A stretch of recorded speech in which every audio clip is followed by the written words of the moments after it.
What's up, everybody? This week, I'm joined by Gregg Gregory as we take a look at The Simpsons.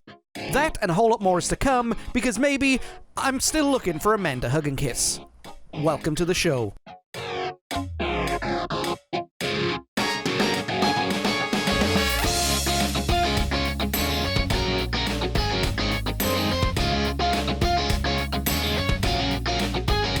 Of course, it wouldn't be the same without us doing a really bad joke at the very beginning, but here we are. Welcome back. Hope everybody is doing well, and here we are, because maybe the 90's podcast, Season 5, Chinese Democracy. Hope everybody is doing well, and I am joined, once again, by the awesome Gregg Gregory. Greg, how are you, brother? Hey, man, real good. Just good to be back. Oh, man, it's been 6.5 months since we actually did something with this thing, and I'm feeling every single one of those months right now as we're talking. Yeah, I mean, we used to share our office wall, and yeah, now we don't. So that's been kind of weird too. Yeah, it's been very weird for us. If you don't know, we a couple of months ago started working from our own homes, right?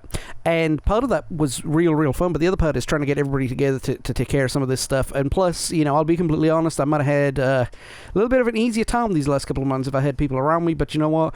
Considering some of the people we were around, yeah, sometimes change is a welcome thing, you know, and I think both have their advantages and disadvantages, obviously. But you know, for me, it's pretty chill. I just, you know, I can just sit there and do my work and no one bothers me. I'm just, you know, I just log in and my stuff's all sitting there waiting for me. There you go. Not a whole lot to complain about, you know. That's my favorite part of everything too, is just being able to sit there and do nothing, or do everything that I want to do, and not be bothered by anybody who I don't want to be around. So, but if you're trying to do something, man, I couldn't tell you many times where I was like working on a big project or, you know, trying to wrap my head around some kind of, you know, distribution nightmare or something, and someone pop in, hey buddy, blah blah. I'm just like, oh dude, please. Victory donuts. Oh god, we started. Yeah. But no, so like I said, that happened around the end of the time we were recording the end of the last season, right? And that's part of the reason why it's taken me so long to get everything straightened up for this season. And, you know, it's been, like I said, it's been a while. I know I mentioned it on the blogs and everything like that. Let me just very quickly in person. I had some problems with mental health issues. And part of that was because medicine was not working correctly as it should.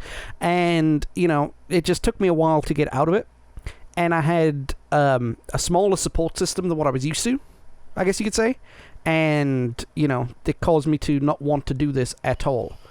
And to be fair, you know, working on a weekly episodic podcast type deal is a pain in the ass when you're not feeling up to it, you know? And I mean, it sucks because I really wanted to do this a lot more, and I really wanted to, you know, get this done more often. This is actually, for people who don't know, this is actually our second attempt at recording this specific episode. Yeah, we actually, we took a stab at this and had some technical difficulties, which did not allow us to release it, so... And that sent me over the top, to be quite honest, because we worked hard on that, you know.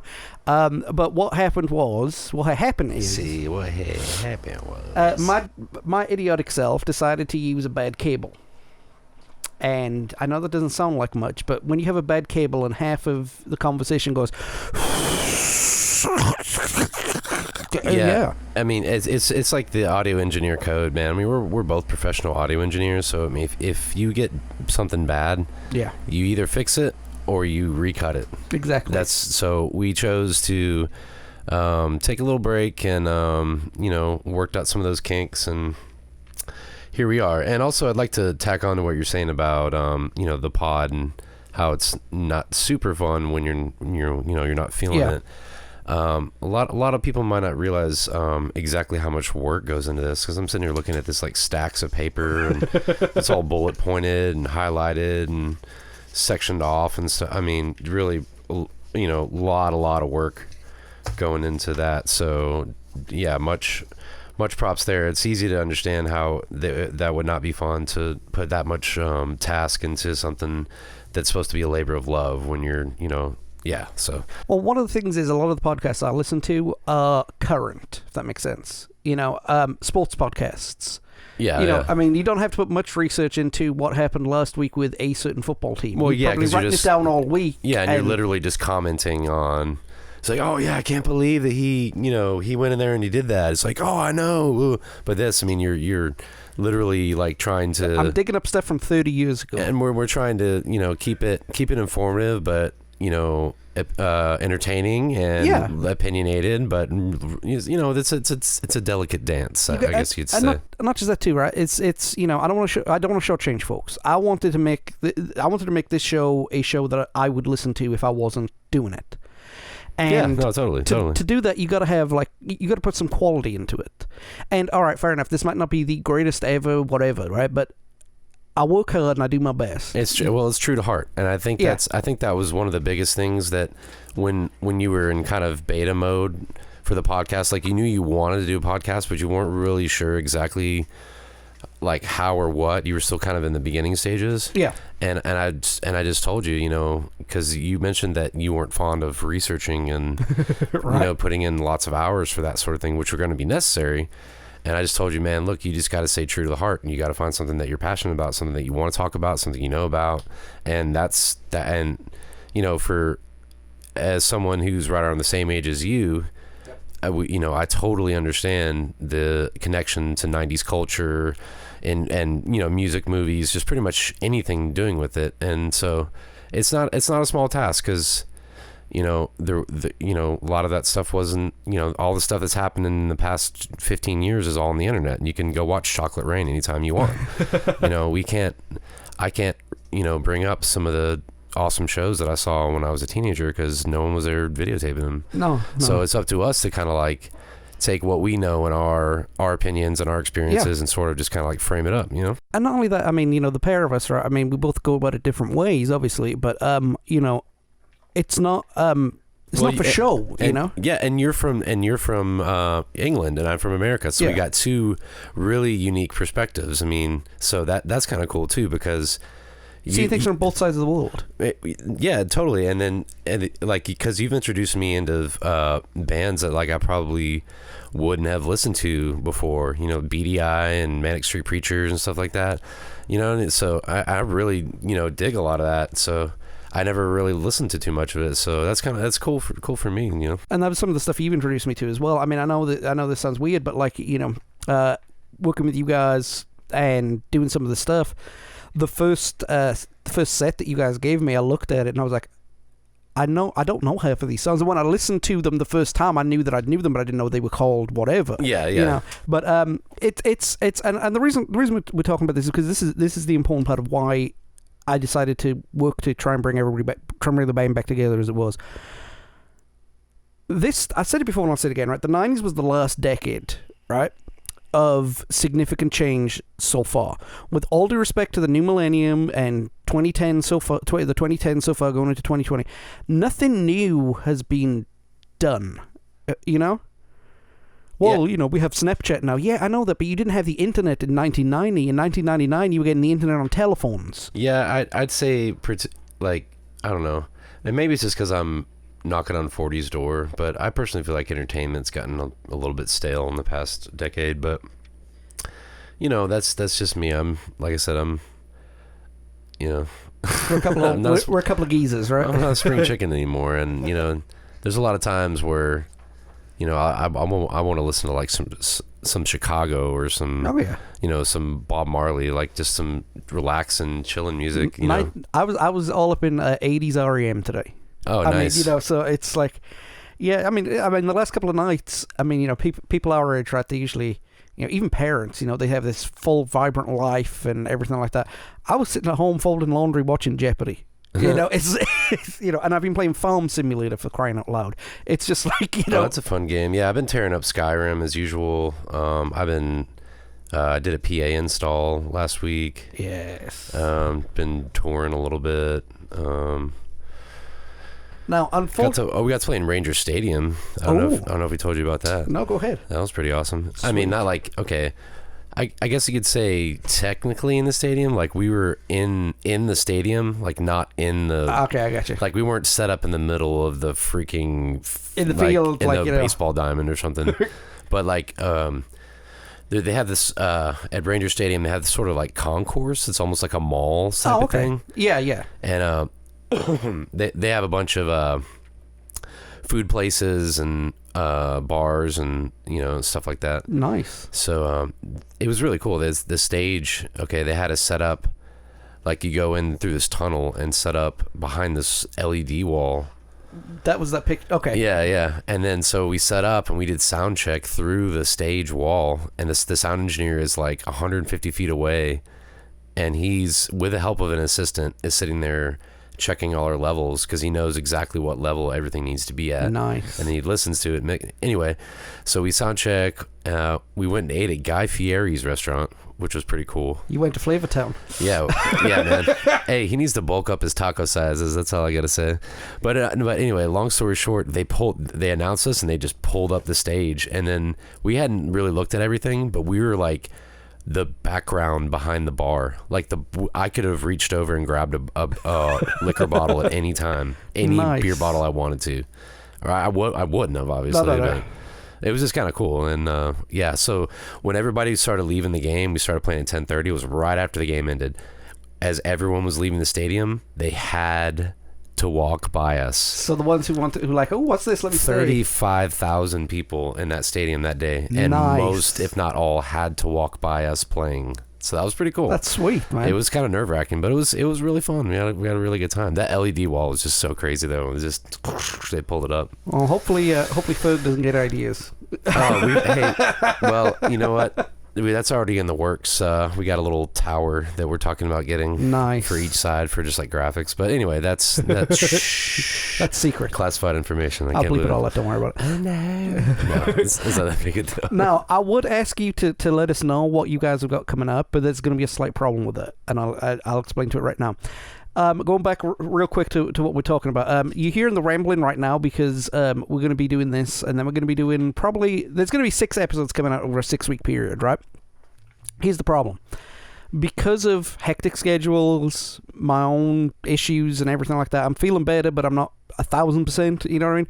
So this could come out in 2 weeks' time, or it could come out in 3 months' time. Sure. So, hey, come see us this Saturday. Well, where are you? I don't know. We'd always just do a general plug. I mean, we're always there at theholodex.com. That's right. And the tour page is constantly being updated. We're on the road between Texas and Florida all the time. So if you're in that region, just keep your ears out. You can also follow us on Facebook or Twitter, Instagram, Snapchat, all that. We are on all of them, whichever one you prefer. Sweet. We do have stuff coming up all over the place, so do check it out, and check out our YouTube channel as well. See some live videos and performances and some promotional videos, and yeah, man, just check it out. If you like the 90s, check out the holodex. Sweet. And like I said, I'm going to be checking you guys out hopefully this Saturday. So awesome. It's a dang good show. So guys, if you are, hang on one second, let me get my paper up because I've got some new information for you guys. This just in. No. Basically put, last time we spoke to you on the podcast, we were the Because Maybe podcast. Since then, we've expanded, not upgraded. We expanded what we do to include video games and extra blogs and stuff like that. So we changed it to the Because Maybe Network because A, I'm lazy, and B, why not? So we've got just a couple of new things for you. If you are on Facebook, look at Because Maybe Network. If you are on YouTube, look bit.ly/BM Network-YouTube. If you're on Twitter, look up _Because Maybe. And of course, we are still Because Maybe Podcast on Apple Podcasts, Spotify, and Podbean as of recording. Now, I know all 3 of them are going through some changes, but as of recording, that's where we're at. Hey, share that with people as well. So you spread the word of a true to heart, homegrown podcast made by people that actually give a crap about the content. Exactly. And full of folk jokes. So so guys, we'll be right back here in just a minute, and we're going to go through The Simpsons. But first, a word from one of our sponsors this week. Are you lonely? Are you struggling with the expectations of an out-of-touch boss? A disenfranchised customer base?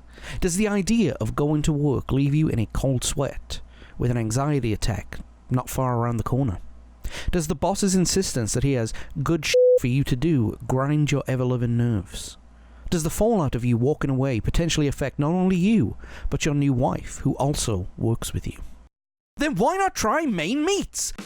That's right, our tough $2 steaks are made from only the worst cuts of meat you could possibly think of. We also have sausage, chicken, pork, duck, pheasant, and for our southern customers, squirrel, deer, roadkill, and of course, mystery meat. That's right, city boy, you don't want to know, and we don't want to tell you what that is you're growing. All of our meats are hormone-riddled, antibiotic-fed, caged animals with quality so low that even the largest burger chains would think twice about using our meat. Use the special code WOW, this was an inappropriate segue, at checkout to get a second case for half off. Not the price, but the amount of meat that you get. Now you can pour your heart and soul out to your friends, all the while people are asking about your meat. Main Meats, for when you need meat and coincidental awkwardness.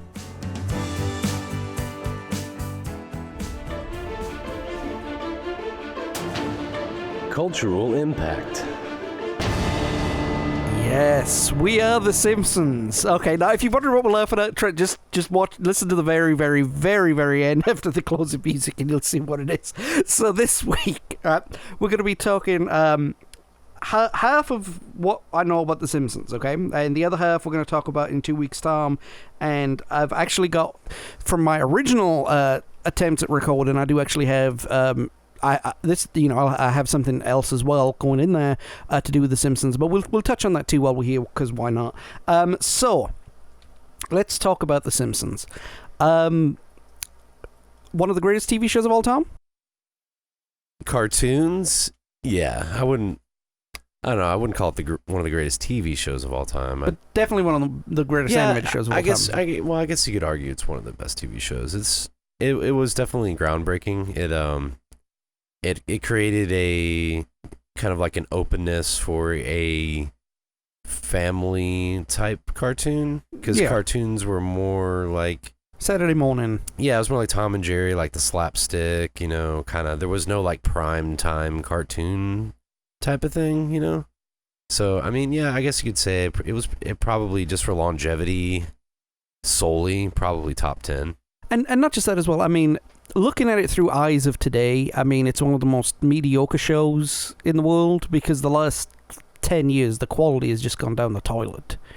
I watched like half an episode and I didn't laugh once a couple of weeks ago, and it just, it was kind of sad. It's like when a sports franchise wheels out, the old man, who's the hero. He can't throw anymore. He can't hit anymore. Won the championship 45 years ago. Yeah. When's the last time they were in the playoffs? Yeah. So, anyway, enough about the Dallas Cowboys. Hey, asking for a friend, how long until you can consider something an antique? Just wondering. Liverpool fans, do you also know that too with the league championship? No, you just won the Champions Cup. I'm not going to complain about that. But you beat Spurs, so yeah, that was horrible for me. I had to be a Liverpool fan for a week. It was. Oh no. But anyway, the Simpsons. It didn't start. Like a lot of things, it did not start as. That's what it says. It actually didn't even start as an idea.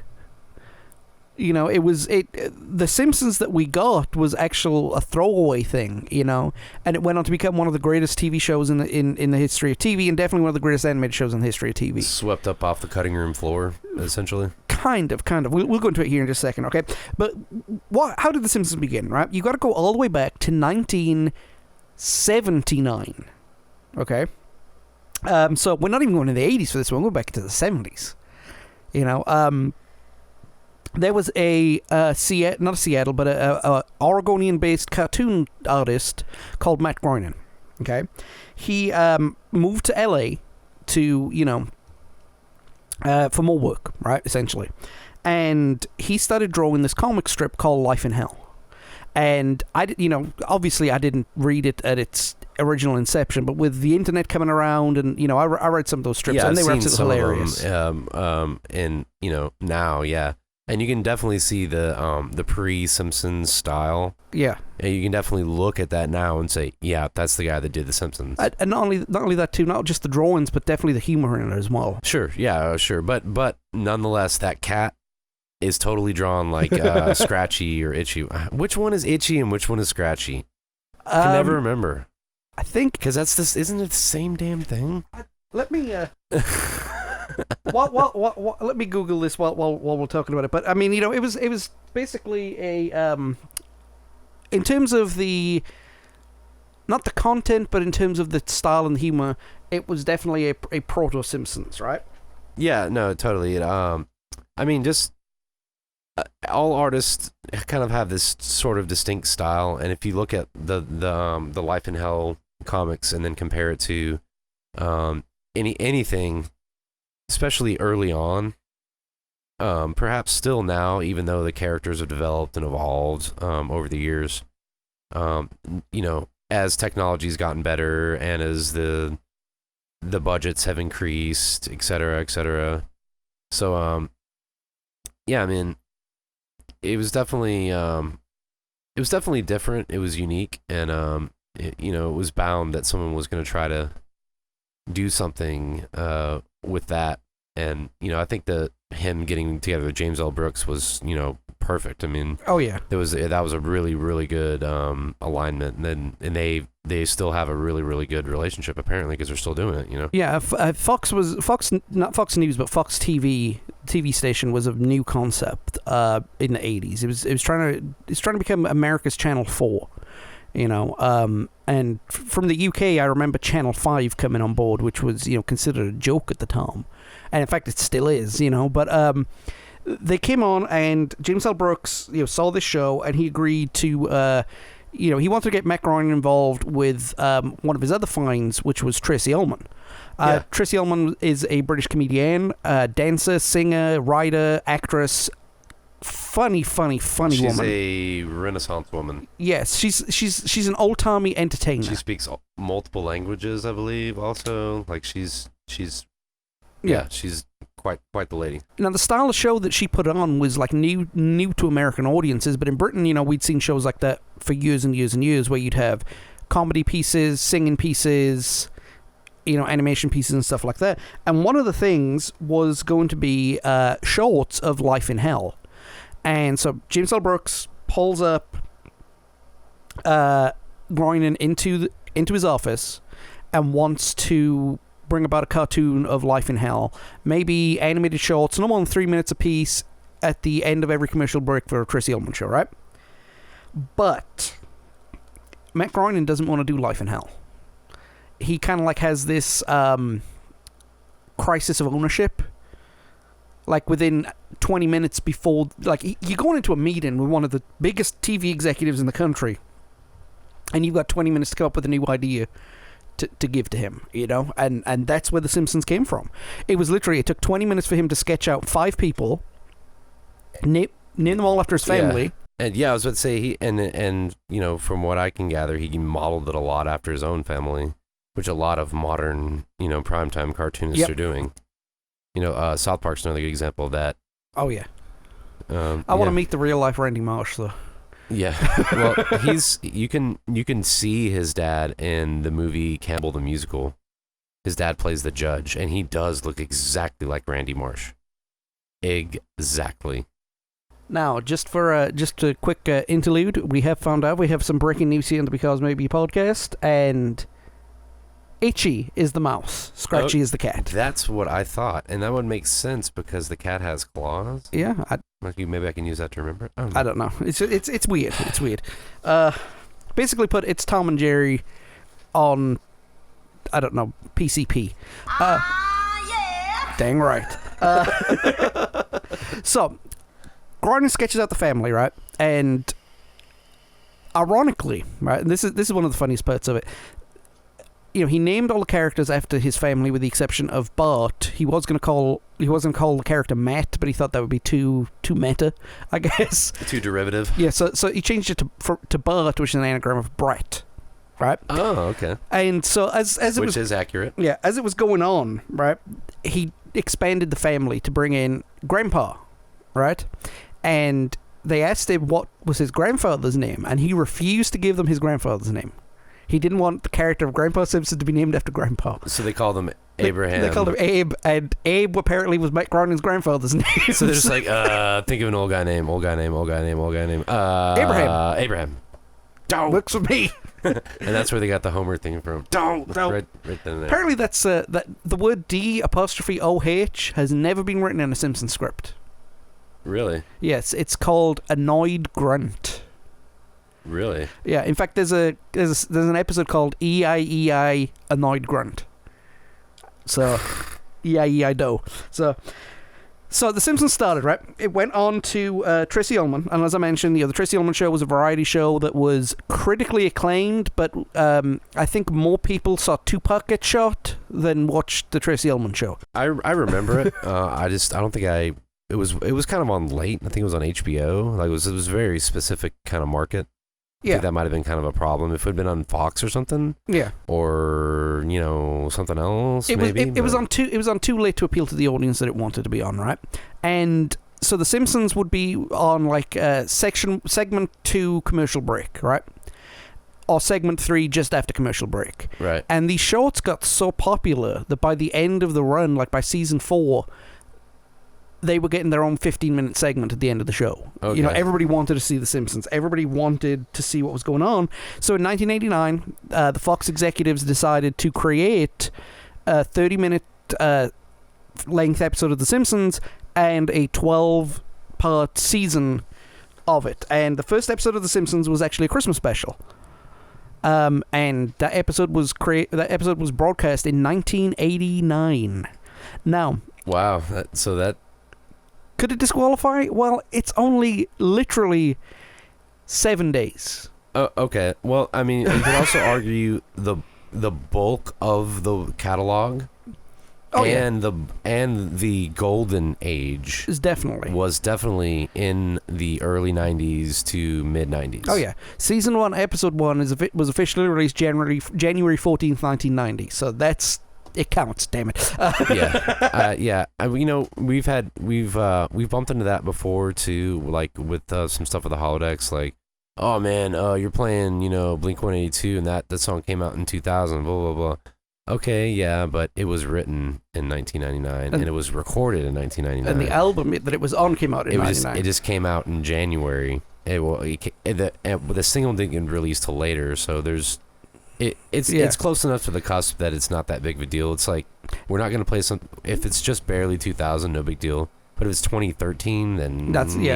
I mean, that's the thing. I define 90s pop culture from 1988 to 2002 because there's always a little overlap. There's always a little overlap. So the first episode of The Simpsons was a Christmas special. Basically, Bart gets a tattoo, causing Marge to spend the Christmas money to remove it, thinking that Homer's going to get a big bonus from his job.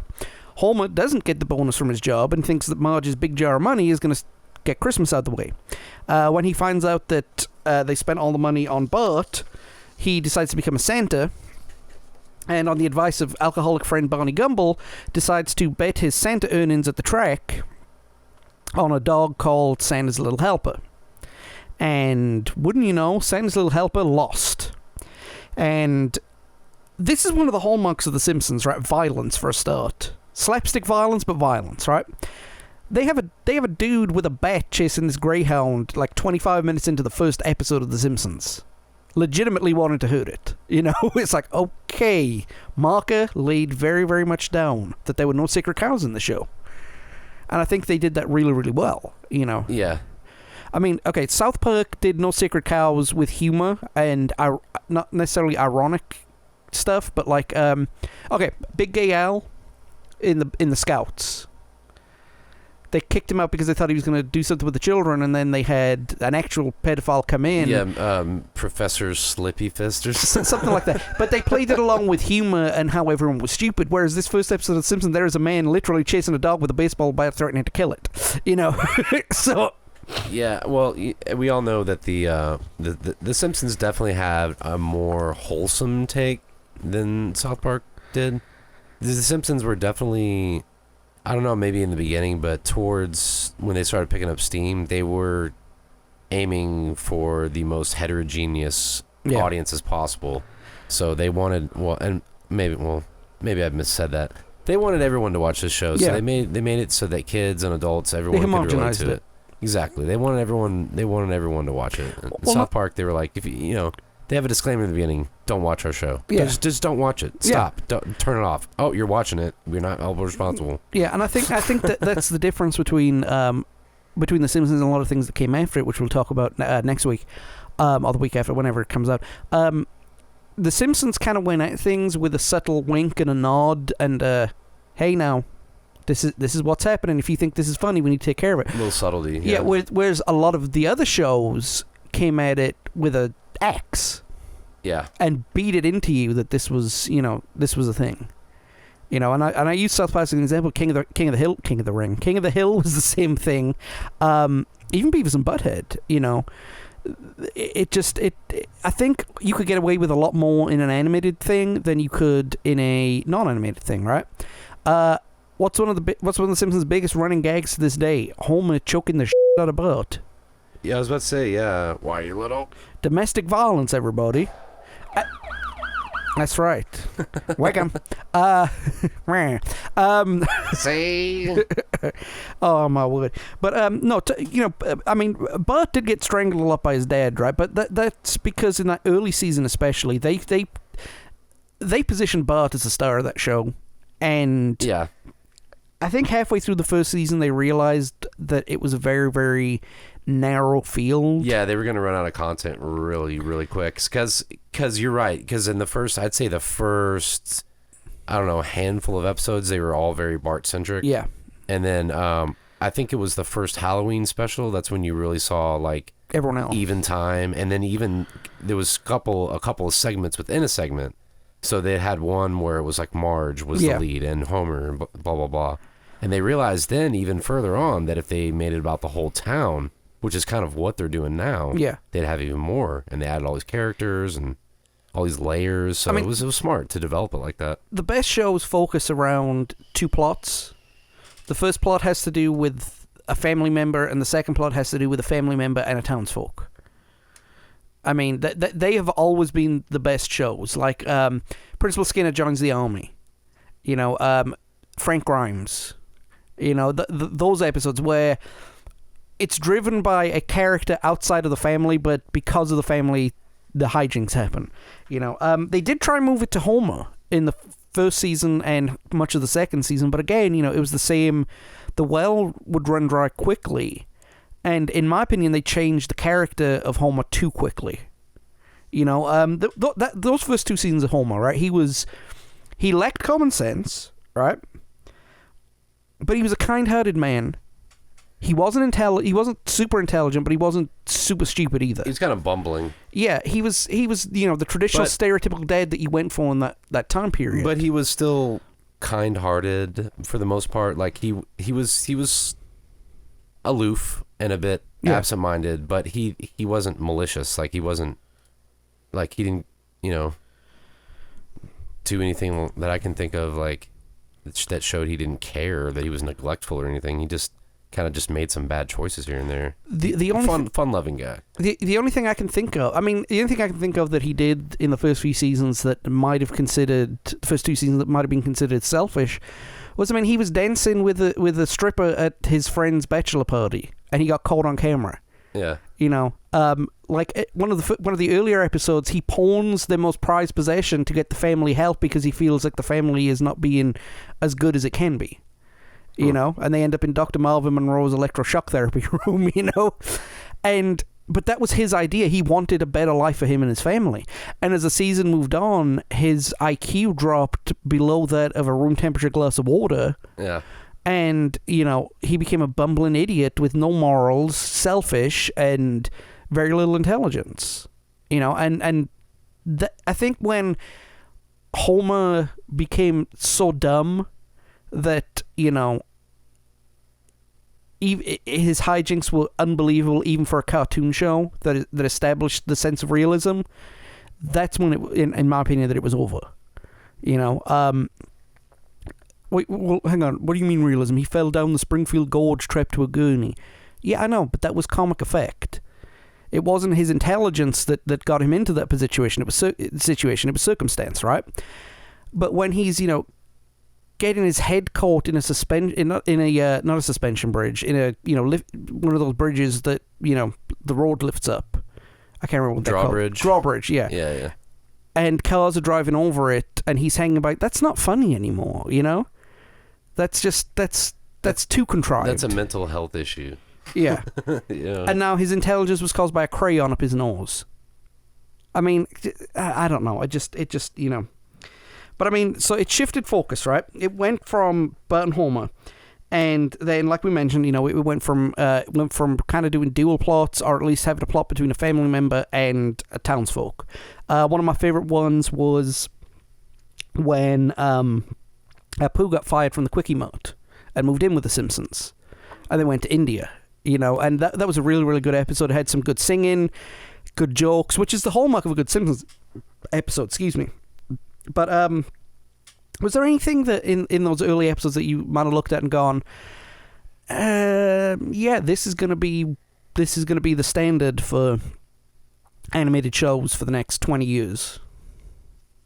No, Or did it just seem like it was going to be like another 4 or 5 years and then on to the next thing? I was, you know, I don't know. I was pretty young at the time. True. When it came out, I was probably 6 years old.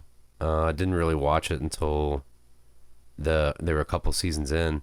I was just kind of enjoying it for what it was. You know, I wasn't looking at it with a critical eye or anything. I just really, those first couple seasons, like the one where Bart cut the head off the statue, and the first Treehouse of Horror, you know, those were just, it was just good episodes. I mean, there was other cartoons I liked. It was just something special about The Simpsons in particular. I didn't know that I was witnessing, you know, a piece of history when I watched this, because, you know, like you said, there's so much stuff that's fly by night. It's hard to know what's going to stick, but yeah, I mean, I guess within when I, you know, hit my teens, I was like, wow, it's still around. That's when I knew that it was something special and was going to be around for a while. By the time I think 99 came around, I think that was when everybody knew that it was either going to get better or it peaked. And if you watched it up until 99, it was hard to figure out how it could get better. Yeah. You know, because for people who are younger, who have only seen The Simpsons in the last 10 years or so, right? The Simpsons that you see now, right, is like the original first 2 or 3 seasons of Family Guy. In the sense of it wasn't that funny. The jokes were, you know, throwaway. Cheap humor. Yeah, and The Simpsons had an intelligent underbelly to it. You know, it was, I don't want to say it was an intelligent person's comedy, but at the same time, you know, it had more substance than some of the other cartoons. Mostly, I mean, like Wile E. Coyote and some of those other ones, Tom and Jerry. It was just mostly just senseless slapstick violence, and this presented a little bit more than that. You know, a little more something that taught something about morals and about, you know, it was relatable family incidences, and, you know, being human, that kind of thing. They didn't try and play up the perfect family. No, I think they just played it up to be a normal family. I mean, I'd argue they challenged the idea of what is normal, because if you look at every family there, they've all got some little quirk about them. Yeah. Like, even the perceived perfection of Flanders has this little weird, you know, idiosyncrasies and perks and weird things. Like, and then Flanders is 60, for example. Chief Wiggum. I mean, he has the strangest little boy in the whole world. You know, I could go on and on. Patty and Selma, they're strange. You know, everybody's got that little quirk. You know, and it's part of the charm of the town. But I think it's a statement. It challenges the idea that, like, you know, that someone is quote unquote normal. I would agree with that. Well, I think part of the reason with that is right. Is the fact that the show is a stereotype-based show. Everybody on there is a stereotype. Okay, let me phrase that. Almost everyone on there is a stereotype. I mean, what I mean by a stereotype is, I'm not talking about, like, you know, racial stereotypes in a negative way, but I'm talking about, you know, traditional TV tropes and, you know, turned up to 100, right? The bumbling police chief, the town drunk, the disinterested school teachers. Yeah, the wise but short-tempered bartender. Yeah. The you know, pleasant homemaker. The Italian mobsters. Yeah, just a little bit of everything. The Indian store clerk, which we'll get to here in a couple of weeks. The school bully. Yeah, I mean, and they're all played up to, their volumes are turned up, and they all have, like, I call it now Silent Bob syndrome. And what I mean by that is, Silent Bob doesn't say anything, but when he does say something, it's important. Whereas, you know, when every character has that moment of, I don't want to say inspiration, but definitely moment of clarity, you know, it's always an intelligent or well thought out argument that makes you think, you know? And that's one of the reasons I like it. But you know, it's got a lot of hallmarks, right? You know, like a lot of comedies do. It's got a lot of hallmarks. One of the hallmarks of The Simpsons is its running gags, you know, and the opening credit. The opening credit is a running gag. You know, there's three running gags in the opening sequence, and that has been the same way for the last however many seasons. You've got the chalkboard, which is Bart writing, you know, I will not do something, whatever. Every season, they changed the price tag whenever Maggie got scanned by the grocery scanner. Yeah, I was going to say there's something with the grocery scanner, too. And then there's the couch gag. Yeah. And the couch gag is... the most recognizable, the least subtle of all of them, because the other two are fairly subtle. Yeah. Especially the Maggie one. I'd say the Bart one's not so subtle, but... the couch gag, yeah, I think that's synonymous with The Simpsons. Yeah, and I mean, and that's the only part that is intentionally surreal. Like you had them doing the riding the couch like an atomic bomb. You know, like in that what was the movie called? How I Learned to Stop Worrying, and dang, I forgot what it was called. I think my favorite one was the MC Escher one, where they were walking in on stairs that were like in 4D. Yes, they couldn't figure out where the couch. Yeah. Oh man, there's a bunch of really good ones. Can't remember most of them, but that one really stuck in my head. Did you have a favorite crank phone call that you used to have for Moles? I always like the ones that were believable, ish. Not Amanda Hug and Kiss. Yeah, I think that was one of my favorite ones. Can't remember. There was another one on the tip of my tongue. Huge ass. Yeah, that one's good. Yeah, I think Amanda Hug and Kiss though. That one's pretty classic. Homer would always bully Flanders. That was a running gag, but it always backfired on him. Because, God bless Flanders. Flanders was either played it off or was so oblivious he didn't get it. Yeah, I think he's a very self-absorbed person, but not in a negative way. Like, he's all about taking care of his and his own, so he's just happy mowing his lawn, you know, reading his Bible, doing whatever, you know. And then Homer's incompetence at work is another good one, too. I mean, how that man, in his current state of mind, with no qualifications, became safety inspector in a nuclear power plant. Yeah, I was about to say, that seems like a failure on the part of the power plant more than Homer. But yeah.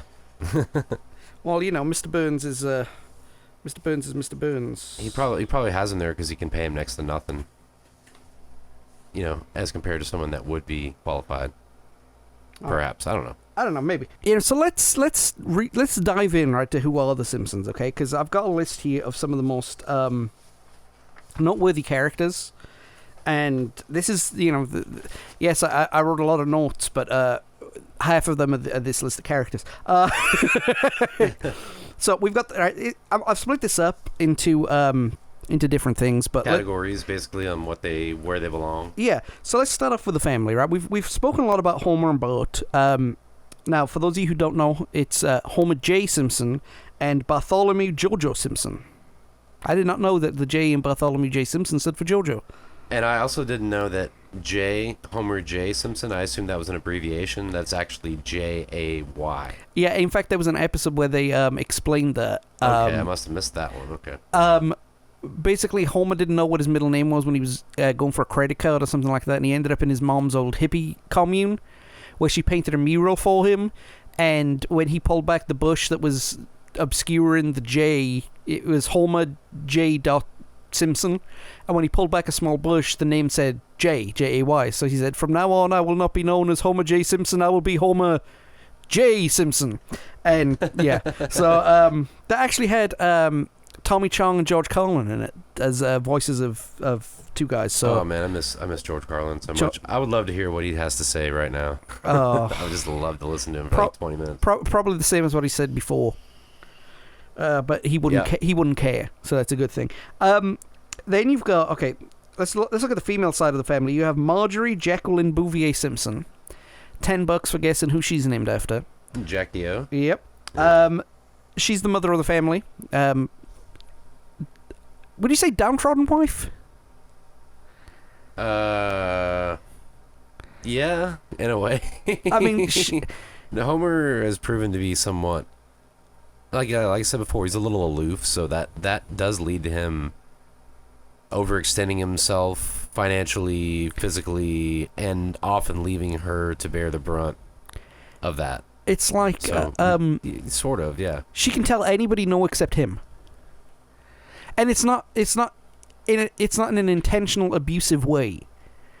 You know, I mean, it's just unconditional love. It's unconditional love, and in fact, they had an episode where they split up, and that was his why they should be together. His unconditional dependence on her. I don't know why. Fair enough, right? You've got Lisa Marie Simpson. Who's she named after? Lisa Marie Presley. Correct. Lisa is the genius of the family, an 8-year-old prodigy.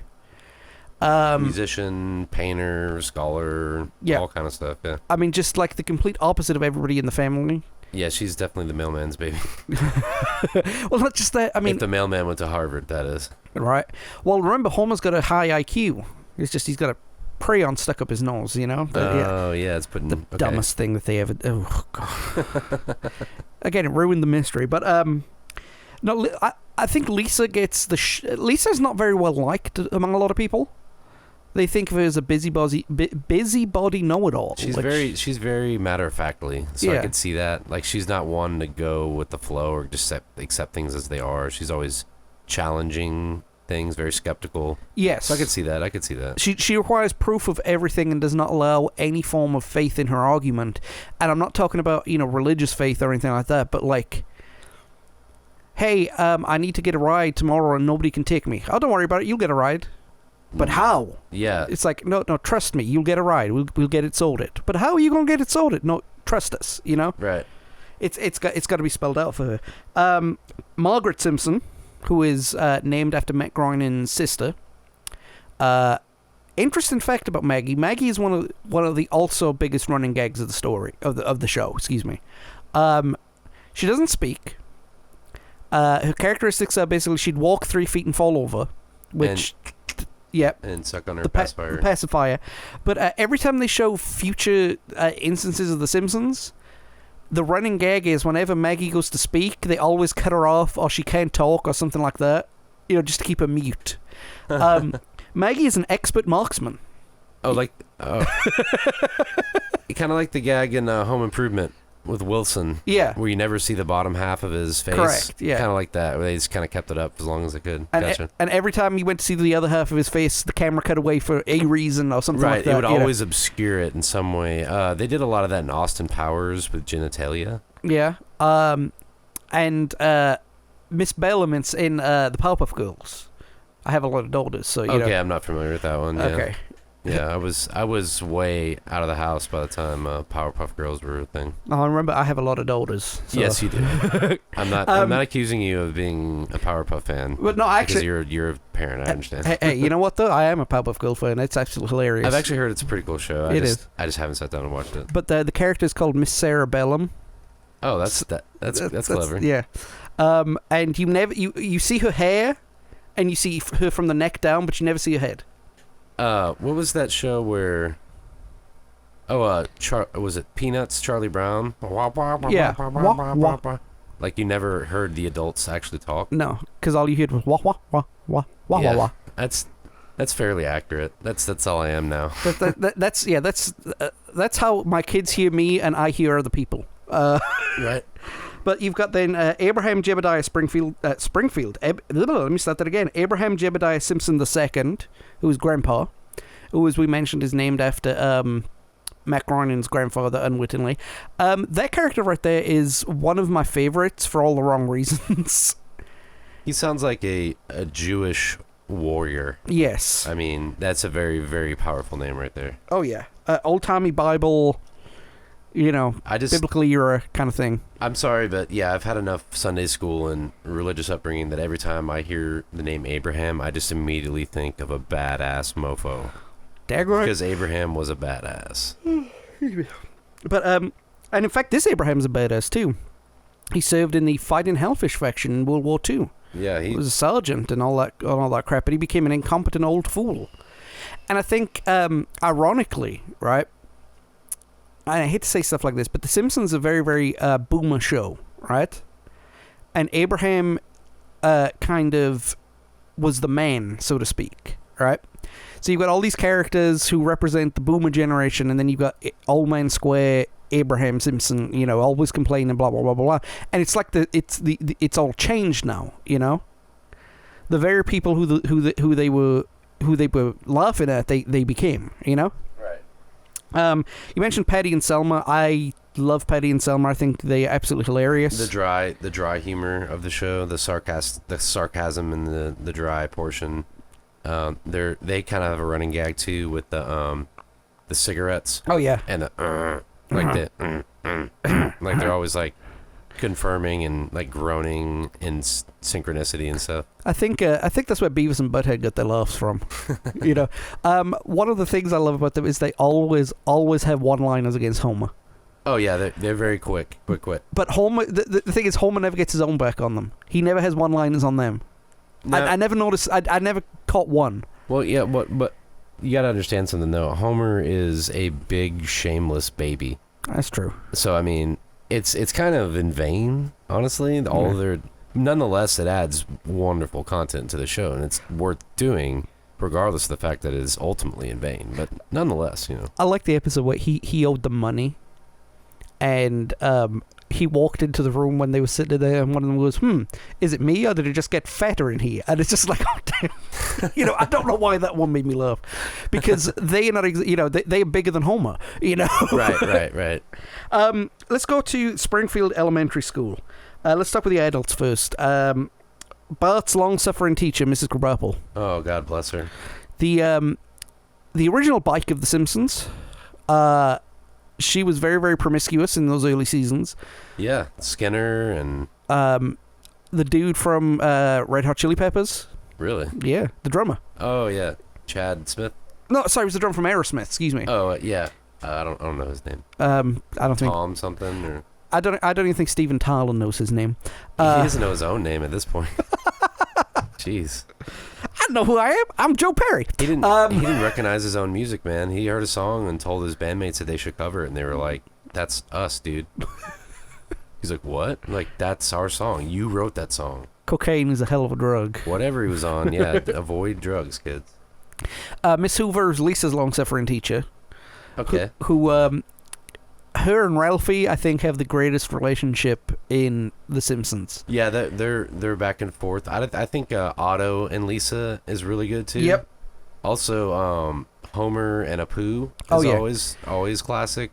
Nelson and Bart's always good. Bart and Skinner. And also, I'd like to offer Ralph and anyone else. Oh yeah, Ralphie is awesome. Ralph and anyone else was gonna be good.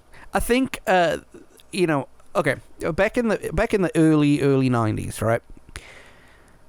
Diagnosing a kid with a condition like autism or ADD or anything like that, or Asperger's like that, was very, very rudimentary, right? And I know there was a period in the late 90s where if a kid sneezed out of town, they were diagnosed with ADD, yeah, which is, I mean, it's a legitimate illness. It's like people when they say they're depressed, but they have no signs of depression other than they just felt sad because the item they wanted wasn't on sale. Yeah. So I think Ralphie became a very, very good metaphor for how some people are autistic, He probably has Asperger's. Yeah. I'd go to venture because I don't think he seems to be suffering socially. That seems to be more of like he just kind of like blurts things. Yeah. And that's very much that's an Aspie thing. Yeah, I had somebody ask me about that the other day because my son has autism. He's a high functioning autism. He plays multiple instruments, gets straight A's. I mean, he's absolutely brilliant. But I had somebody ask me, what's the difference between Asperger's and autism? I said, okay, well, autism is you'll walk your kid into a room of people and they won't want to be there or they'll feel anxious or awkward because there's always people around. a kid with Asperger's, you walk them into a room and they'll walk up to the first thing that they don't understand or that's different and go, point to some person and go, hey, why are you fat? Why are you so fat? Yep. Do you eat too much? And you stop eating so much. You're fat. You're fat. And it's like...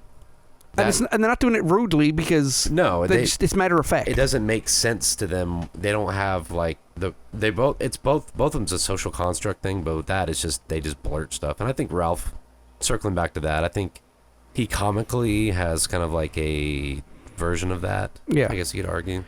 And he's actually become one of the most popular characters, most lovable characters. I think lovable is a good word for that because I mean, like he's not trying to hurt anybody. It's kind of that. He's harmless. That same thing with Homer. Like maybe he's done some things, but I don't think he was never like I'm gonna go get a gun and murder Principal Skinner. You know what I mean? Like, yeah. He was just like he did something stupid and he ended up hurting himself. And I think that's one of the reasons why I like I said I love Ralphie. I think he's a great character. He's a positive character. He's always very upbeat, regardless of what's going on. Yeah, he can always find the silver lining. Yeah, and we need more people like that. Dang right. Then also at the school you have Milhouse, Bart's best friend, who is the worst sidekick in the history of sidekicks. Yeah, he's equally bumbling as compared to say like Homer or Barney. One of those characters always seems to be. But Barney's problem is alcohol. Oh yeah, we'll get to him. Then you got the power plant, right? And you've got Mr. Burns.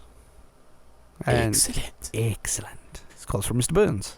That's kind of a running gag too. Yeah, I mean Mr. Burns is, I think, the embodiment of what people believe a rich sociopath is. Yeah. And I've said this before and I'll say it again. He's modeled to look like the Rothschilds, right. But I think it's Fox. It's the Simpsons dig at Rupert Murdoch. It has to be this dig at Rupert Murdoch. For those of you who don't know, Rupert Murdoch is the head honcho at News Corp, which owns Fox, right? Okay, I thought it may be like Alan Greenspan or something. Yeah. One of those big dudes. Yeah, no, I think it goes right the way to the top. The true ruler of the world. I'm really excited to talk about Smithers, and I just noticed he's next on the bullet point. Oh yeah, so Smithers. Let's start to Smithers. I think we could have a special episode just delving into the psychological implications behind his character. It's pretty heavy character. I think it is too, and I think. Where we are based in the world right now, Smithers would have to act like that to fit in. In his social circle, like his world. I think, I don't know. There's a very strange. Okay, when I first witnessed the interactions between Smithers and Burns, I felt that it was like more of like a father-son kind of connection. Like this guy didn't have a father growing up, or he didn't have one that was around. So he latched onto him. He's right about the right age. Yeah. He kind of latched onto him as a father figure. But then later on in other episodes, I kind of got the feeling that it was more than that. Yeah. So I didn't know if it was like an Oedipal thing, like he was attracted to the father part and to a romantic part, or if it was just a purely romantic part. But there's something really complicated going on between that. I mean, in his head, there's got to be something crazy. I mean, it's not secret. I mean, he's the largest collector of Malibu Stacy, which is the Barbie of the Simpsons world. He frequents a lot of where the other gay characters in the show hang out. Like, for example, okay, there was an episode that they had, I think it was John Walters as a guest star. I think that's his name. John Waters? I'm not sure. Anyway, he played a gay character, and in one of the scenes, they bump into Smithers, and Smithers is like, oh, so this is your sick mother. Because they were supposed to be doing something together, Oh, yeah, okay, so that they've hinted at plenty, that at least about his... I mean... It's like in Scary Movie, okay? The character of... one of the Wayans brothers, the one who like he he like made his girl dress up like a football player. And he's like, oh, Terry. The running joke through the movie is he's supposed to be gay, He's and at like the end of the movie he's like, yeah. I'm not gay. What the fuck's wrong with you? You know. Yeah. And I think it's the same thing with Smithers. He's very, very closeted, and I think that his position in town, in his social circle, in his professional circle, it's just kind of been programmed into him to suppress it. Yeah. I mean, and I know plenty of, well, not plenty, but I know people that have lived that. I mean, I know people that have lived most of their adult lives in straight, marriages, and then one day realized that that's not what they wanted anymore. So I mean, hey, more power to you. It's just interesting how they made that sort of. They never really explained it. No, they gave you a few things, but then they would give you things that throw you off the trail too. I mean, they put a neon sign around his head and said, basically, the only thing the only thing they didn't do is put a neon sign around his head saying closeted. Yeah, basically. It's hinted.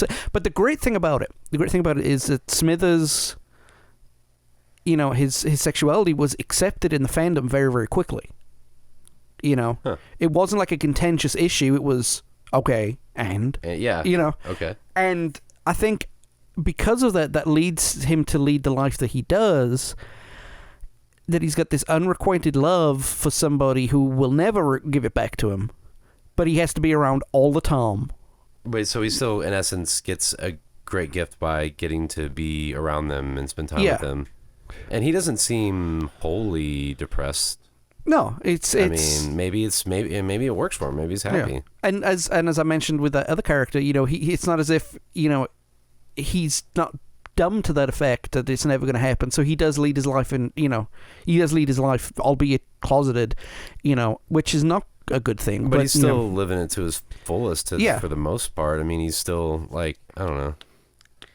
He's living the best life that he can in the only way he knows how to live the life. He's doing his thing. It's like we talked before about when Bill Clinton and the Monica Lewinsky thing. Yep. And everybody was all, oh, how come he, why did she stay with him and blah blah blah blah. And well, what if that's their thing? What if that's their thing? Yeah. What if none of your business? What if her and Bill had key swapping parties back in the day? Dude. I mean, stranger things have happened. If she's not mad about it, why are you? Exactly. Time to move on. Well, you also have Lenny and Cole.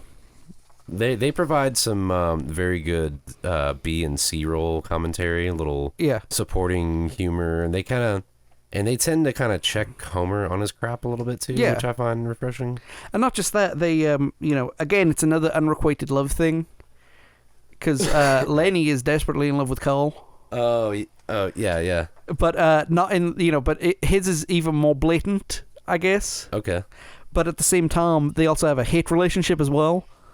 Like there's one episode where they go into a mountain retreat and they're paired up together. So they're pulling the names out the hat. Okay, we're going to have Lenny and Carl. He goes, oh, crap.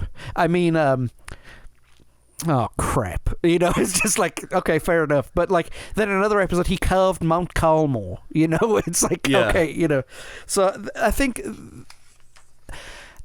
their involvement is to show that Homer has a bigger social circle than just the guys down the pub. But at the same time, it shows that all the men in Springfield are not that smart, and that there's something in the water, well, they do live right next to a power plant that is directly dumping into the water. I will Blinky the three-eyed fish. Thank you. Took it right out of my mouth. Exactly. Case in point. Well, interestingly enough, we talked about stereotypes earlier. And, I only noticed this by going through everything and everything. The Simpsons only has 3 predominant characters of color. 4 characters of color. Dr. Hibbert, Apu, Carl, and one of the police detectives that hang around Chief Wiggum. Yeah. And I can't remember which one is. It's either Louie or it's Eddie. Eddie or Lou, one of the two, right? And they are the only characters who are not stereotypes based on their race, whereas everybody else's stereotype is based on their race. Basically, yeah. Groundskeeper Willie, I love him. Fat Tony and the mobsters, even Krusty with his Judaism, Yeah. And I just thought that was funny.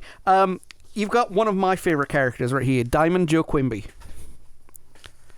the mayor of Springfield. The mayor of Springfield.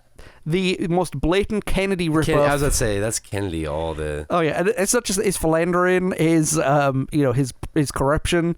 Because, Kennedy's affairs and corruption did not come out until after he died. Right. So, it's his Achilles heel was just a little higher up, as they said on Red Dwarf. But it's a really, really good visualization of how people distrust politicians. Sure, yeah. I mean, it's obvious he's corrupt. He's all talk, no substance. Yeah, there was an episode where Bart skips school and ends up in the Quimby compound with the French waiter getting beaten up over Rice Krispie Square. Right, and you got Moe on the stand, and he's like, as a character witness, our witness said, I was with the Quimbys all night. We were collecting canned food for the people in one of those loser countries, right? That was the joke, but that was the funny part of the joke, right? The supposed to make you laugh. The subtle part of the joke was when Chief Wiggum dropped a bag of money onto the witness stand. He goes, "Oh, good, my laundry is done." Exactly. Wiggum. Oh, my Wiggum is... Yeah. How a man that competent became police chief? Incompetent, rather. Incompetent, yeah. One of my favorite lines was they're sitting in the squad car. It's him and the black Sergeant Lou. Yes, and they're sitting there eating donuts with their feet on the dash. Because we're avoiding stereotypes here. But someone, I can't remember who it was. One of the characters drives by really quickly, and they're running radar, and he runs a radar, and he's like, "Whoa, 120, Chief. Should we go grab him?" He's like, "Nah.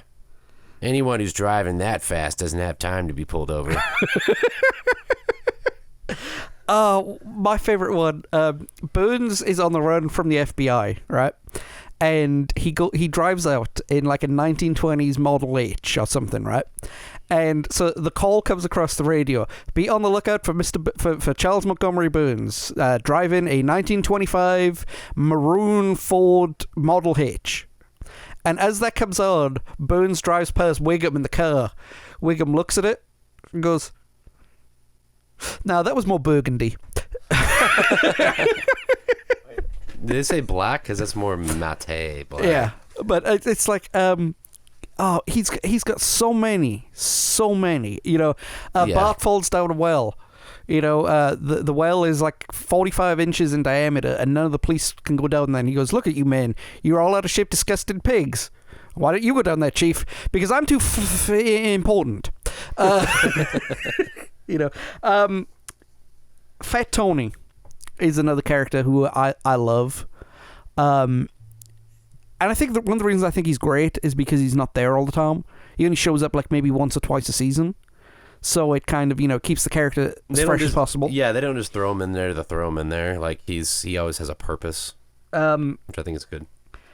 Sideshow Bob, another one. Oh, yeah, I love Sideshow Bob. I think he should have had his own spin-off series. Was that Kelsey Grammer that did his voice? It was Kelsey Grammer, yes. Very nice. He has a great voice. And not only that, they got the guy who played his brother on Frasier. Oh, Niles? Yeah. Or whatever. To play... what is his real name? Not important. Not important. But he played Sideshow Bob's brother in The Simpsons, too. Perfect. Because they work together well in Frasier, I thought. They got great chemistry. Definitely. Other townsfolk, right, who were important. Apu, we mentioned. A lot of controversy surrounding Apu the last couple of years, and I get it. I really do get it. And I can't be in a position to say, well, folks shouldn't be offended because blah, blah, blah. Because I'm not in that position. I'm not going to sit there and say, dude's wrong because I have an emotional investment to that. You know what I mean? Yeah. It's like, if I can't tell a man of color that he's wrong by being offended by a stereotypical portrayal of a man of color. Sure. You can't. That's in my opinion, that's wrong. You've got Flanders. Nod and Med. I almost said that. Nod and Med. Maud Flanders, God rest her soul. Taken out by a t-shirt gun. T-shirt gun. Oh yeah. Oh man. She I can't remember which season it was, but the voice actress quit the show, so they wrote all her characters out, but they killed off Maud Flanders. Like literally, it was at the Springfield racetrack where they were watching, Okay. stock cars make left turns for 4 hours. Okay, that makes. I'm starting to remember that now. I think I do remember that. And then they got the t-shirt cannon for Homer, and Homer ducked at the last second, and they knocked her off the bleachers to death. That's a perfect example of what I was talking about earlier. His aloofness, his lack of awareness. Yeah. He didn't do it. He wasn't like, oh, I'm gonna duck so Maud dies. Ha ha ha. He just. That's what happened. It's like he took his shirt off.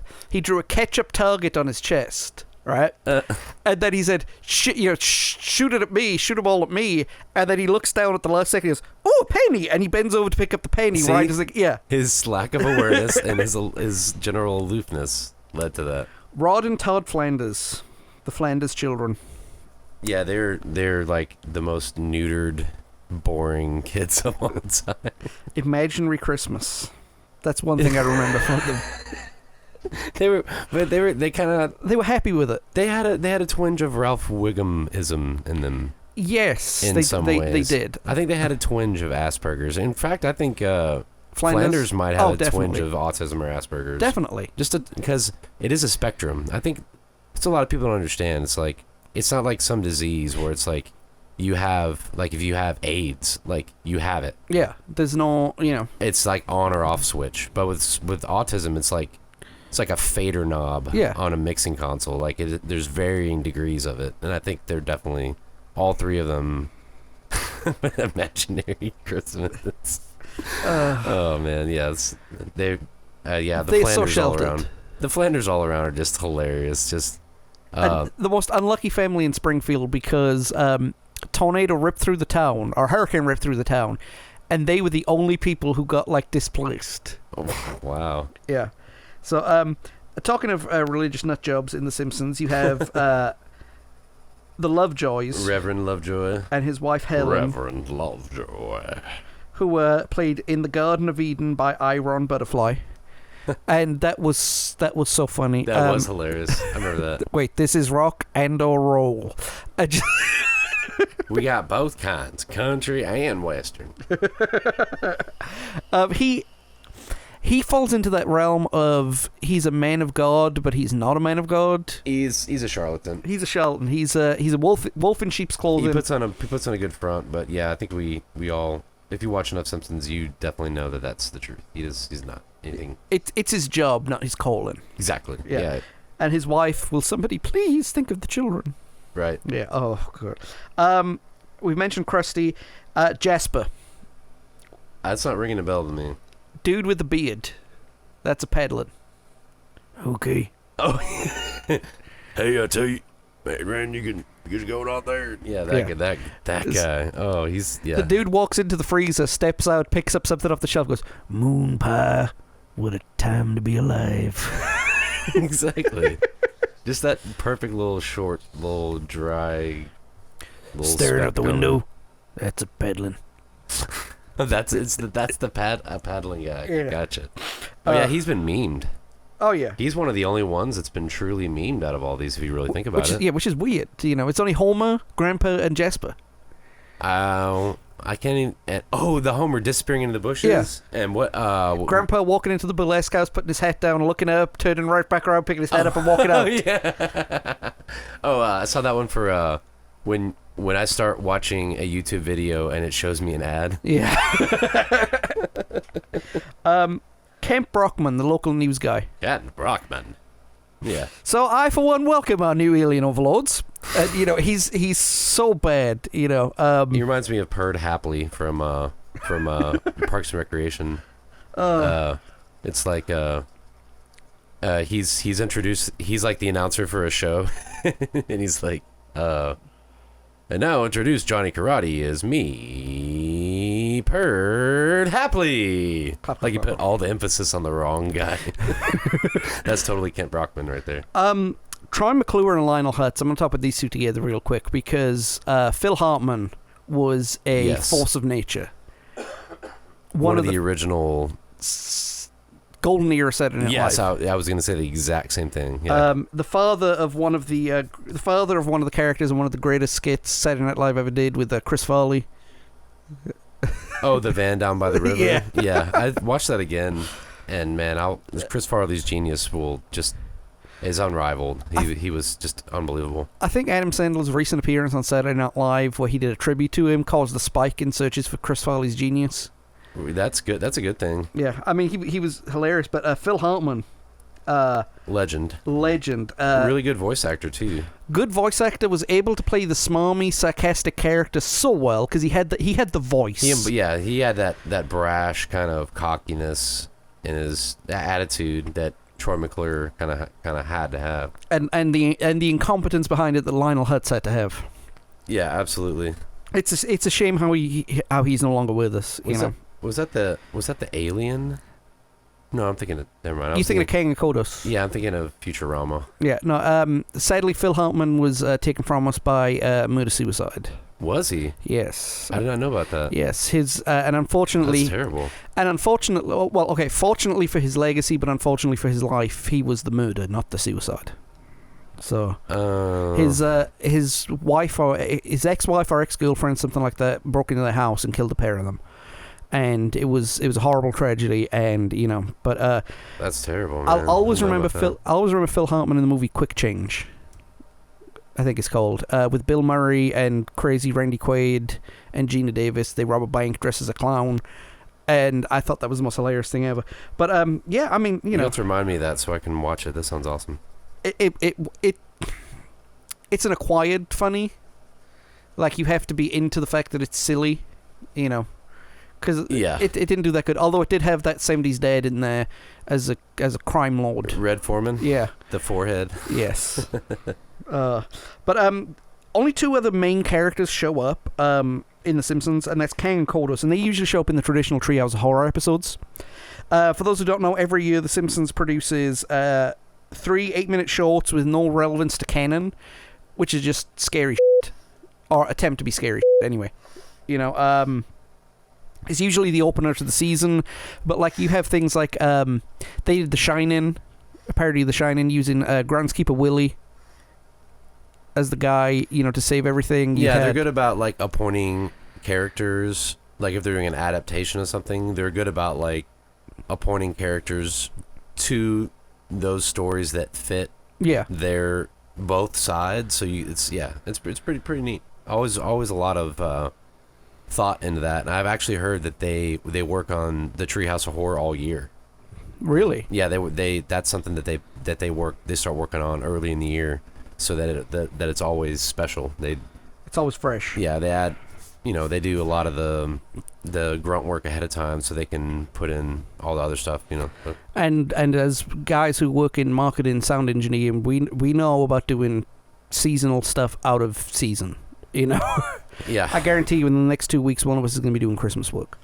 I just did a whole bunch of reloads for one company, and it took me 3 days. Dang. It was like 80-something cases. Dang. So that's coming.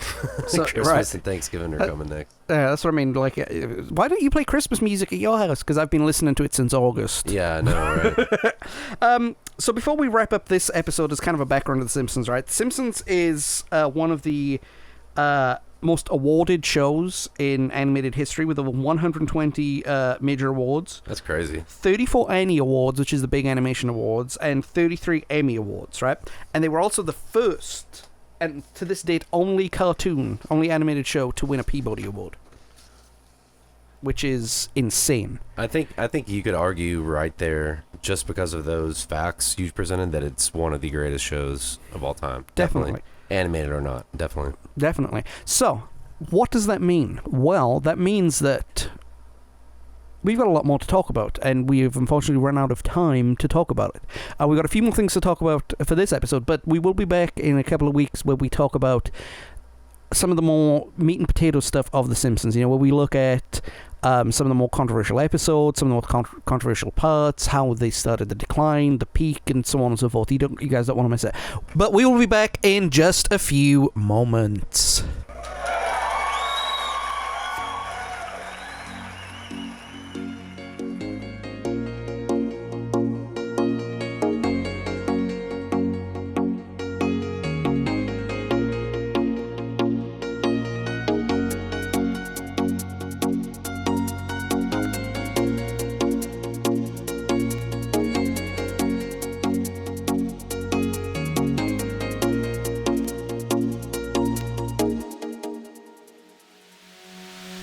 All right, guys, we got a couple of minutes before we get out here. Greg, man, thanks for coming on. I appreciate you. It's good to be back. You are going to be here in 2 weeks after this episode drops, where we talk more about The Simpsons.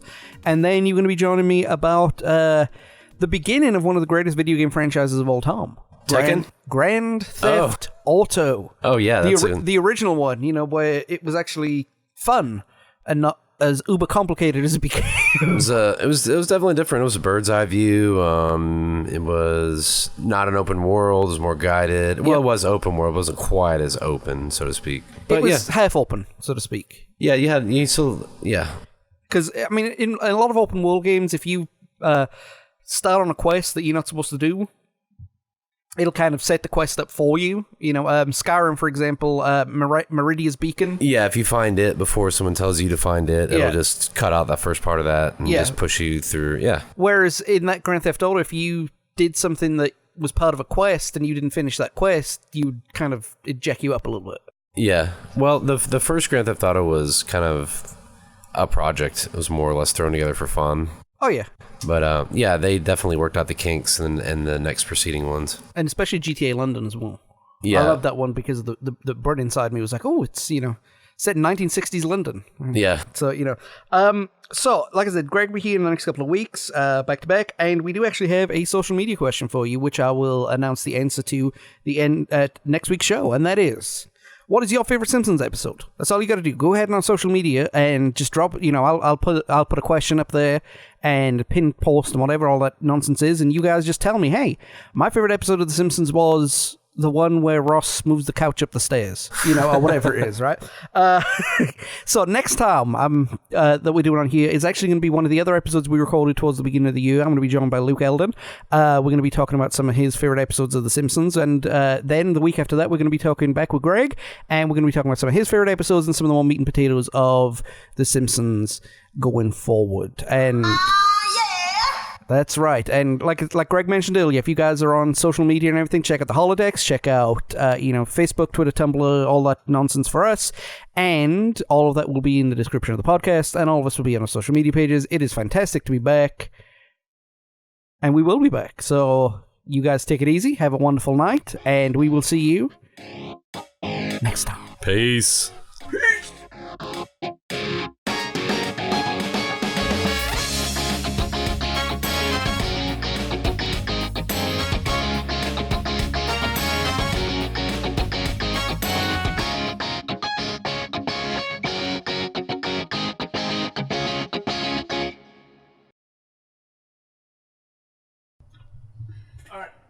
I'm in? You in? Okay. What's up, y'all?